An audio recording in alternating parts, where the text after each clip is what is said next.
Welcome back. Nelveli times. உலக நாயகன் கமல்ஹாசன், விவேக் மற்றும் பல முக்கிய நட்சத்திரங்கள் நடிப்பில் வெளிவந்திருக்கக்கூடிய படம் தான் இந்தியன் 2. படத்தோட கதை என்ன அப்படின்னு பார்த்தோம்னாக்க, சேனாதிபதியாக வரக்கூடிய நம்ம இந்தியன் தாத்தா ஒரு சில கால இடைவேளைக்கு பிறகு பயங்கர டெக்னாலஜி விஷயங்களை தெரிஞ்சுக்கிட்டு வேறு நாட்டிலிருந்து அவருடைய சூர சம்ஹாரத்தை ஆரம்பிக்கிறாரு. டைப்பியிலிருந்து அவருடைய பயணம் பயணிக்குது. இவர் ஏன் இந்தியாவுக்கு வரணும் அப்படிங்கிற மாதிரி ஒரு ஹேஷ்டேக் மூவ் ஆகிட்டுருக்கு. கம்பேக் இண்டியன் அப்படின்னு சொல்லிட்டு ஒன்று போயிட்டுருக்கு. அவர் ஏன் இந்தியாவுக்கு வரணும், திரும்ப இந்த மக்கள் எப்போவுமே நல்லதை ஆதரிக்கிறது இல்லை அப்படிங்கிறது சங்கர் இந்த படத்தில் ரொம்ப அழுத்தம் திருத்தமாக சொல்லியிருக்காரு. எப்போ யாரை கொண்டாடணும், எதுக்காக கொண்டாடணும் அப்படிங்கிற ஒரு மக்கள்கிட்ட இருக்காது. அந்த புரிதலை கரெக்டாக இந்த படத்தில் கையாண்டிருக்காரு இயக்குனர் சங்கர் அவர்கள்.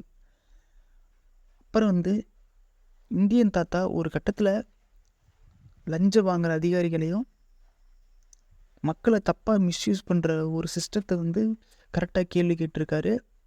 அதுக்கும் திரும்ப இப்படியெல்லாம் மக்களை காப்பாற்றுற இந்தியன் தாத்தா அவருக்கே எதிராக மக்கள் எல்லாம் மாறுறாங்க.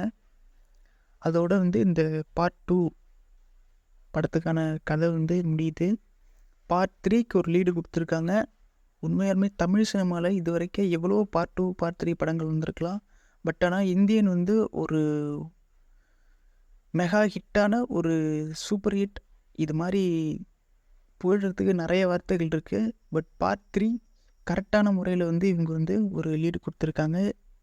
மொத்தத்தில் சங்கர் சார், இந்தியன் 2, கமல்ஹாசன் இவங்க எல்லாரோடைய ஈடுபாட்டில் இருக்கக்கூடிய இந்தியன் படம் ரொம்ப சூப்பராகவும் நேர்த்தியாகவும் தெளிவாகவும் வந்திருக்கு. Indian 2 super.